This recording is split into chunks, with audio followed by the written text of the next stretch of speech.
안녕하세요. 밀리터리 팩트남입니다. 우리 정부는 이달 초 국가안보회의에서 중동 국가들의 요청에 따라 미사일의 사거리를 기존 300km에서 변경 500km로 연장하기로 결정했습니다. 이번 결정은 천무의 사거리가 한계가 있다는 중동 국가들의 우려를 해소하기 위한 결정으로 알려져 있는데요. 이는 미국의 묵인 하에 K239 천무에 탑재되는 KT즘-2의 사거리를 500km로 늘리는 것으로 해석이 됩니다. 이와 관련하여 오늘은 군사 전문지 알미 레코그니션의 기사를 통해 이 이야기를 풀어보려고 합니다.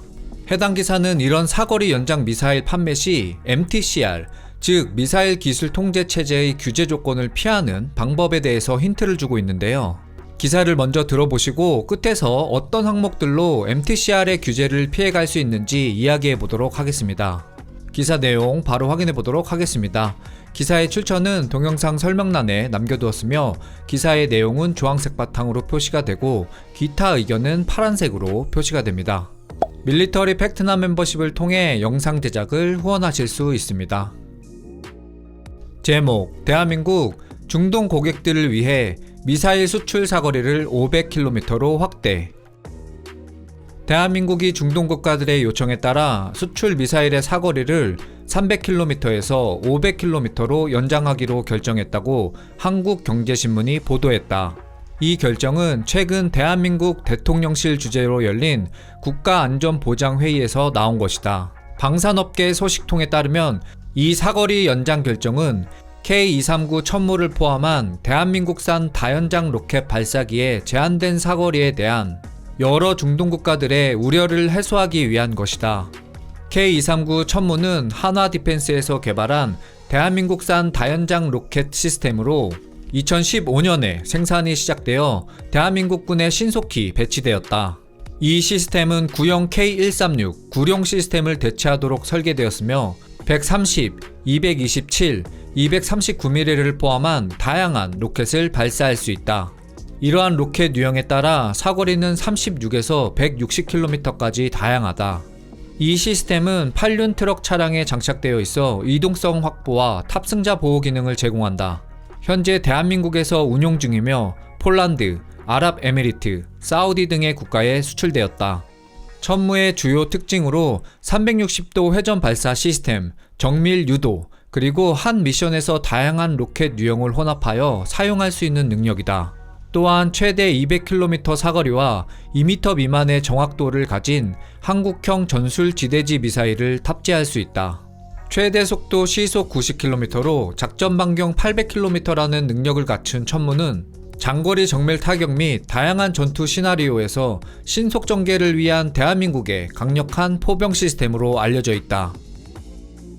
이번 사거리 연장 결정은 특히 아랍에미리트와 사우디아라비아와 같은 국가들에게 중요한 의미를 부여할 것이다.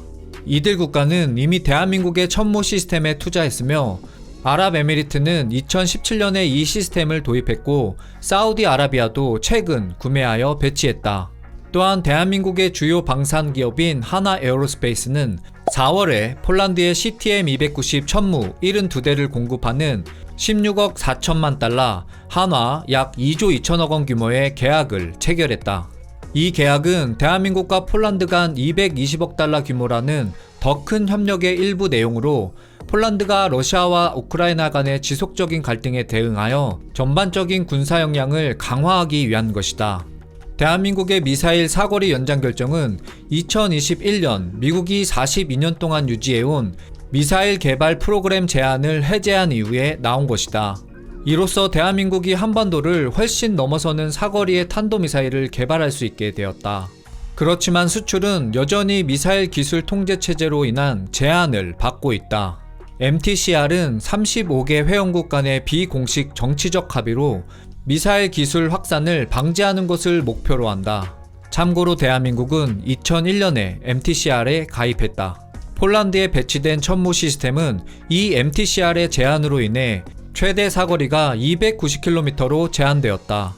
그러나 이번 NSC 결정 이후 대한민국 방위사업청은 수출 시 미사일 사거리를 늘릴 수 있는 변경을 승인할 것으로 예상된다. 동시에 전문가들은 대한민국 방산기업들이 탄두 중량을 줄여 국제협약을 위반하지 않고 사거리를 늘릴 것이라고 믿고 있다는 것이다. 이번 결정으로 인해 특히 대량 살상 무기 수출과 관련된 MTCR 규정과의 잠재적 충돌에 대한 우려를 불러일으켰다. 그러나 관계자들은 천무 시스템과 같은 다연장 로켓 발사기는 수입국의 의도가 주요 통제 기준인 MTCR의 카테고리 2 항목에 해당한다고 주장한다. 중동에서 특히 이스라엘, 하마스 갈등이 계속되고 지역적 갈등의 위협이 고조되고 있는 상황에서 천무 시스템의 사거리 연장은 페르시아만을 넘어 이란 내 깊은 표적을 타격할 수 있게 할 수 있다는 것이다. 이번 사거리 연장은 특히 유럽에서 대한민국 무기의 역할이 증가하는 상황에서 러시아의 반응을 불러일으킬 수도 있다. 일부 분석가들은 미국이 사거리 연장을 지원했을 가능성이 있으며 유럽 전장에서 대한민국 무기에 더 큰 역할을 예상하고 있다고 말한다. 여기까지 기사의 내용이었습니다. 전문가들은 이번 사거리 연장과 관련하여 해당 무기를 팔기 위해서는 MTCR 카테고리 2를 적용해야 한다고 힌트로 주고 있습니다. MTCR의 2급 항목, 즉 카테고리 2는 주로 미사일 및 무인 항공기 시스템과 관련한 부품과 기술을 규제하는 내용을 담고 있습니다. 이 항목은 민간 및 군사 목적으로 사용할 수 있는 이중 용도 품목에 중점을 두며 특히 카테고리 1 항목에 해당하지 않는 부품이나 기술을 포함하고 있습니다. 따라서 2급 항목에 속하는 품목의 수출은 특정 기준에 따라 허용될 수 있으며 수입국의 의도와 수출국의 정책에 따라 제한이 가해질 수 있다는 것인데, 당연히 판매자, 즉 수출국은 수입국의 의도 조항을 포커스하여 무기를 판매하는 것이 합당할 것입니다. 그러나 이 과정에서 수출 품목이 대량 살상 무기로 사용될 가능성이 있는지, 지역 안보에 위협이 될 수 있는지 등은 평가가 진행되어야 합니다. 즉 2급에 해당하더라도 해당 품목의 수출이 대량 살상 무기 운반을 목적으로 한다고 판단될 경우 강한 거부 추정의 원칙이 적용됩니다. 이 경우 수출국이 알아서 수출을 하지 말라는 뜻입니다. 그래서 결론, 카테고리 1은 해당 품목이 가지는 능력을 통제의 기준으로 삼고, 카테고리 2는 해당 품목을 수입하는 국가의 의도를 통제의 기준으로 삼는다. 그리고 판매자는 수입국의 의도에 포커스하고 싶다로 정리가 되겠습니다. 여기까지 오늘의 내용이고요. 영상 제작을 계속 할 수 있도록 구독과 좋아요, 가입으로 힘을 보태주시면 감사하겠습니다. 지금까지 밀리터리 팩트남이었습니다. 불타는 금요일 밤 보내세요.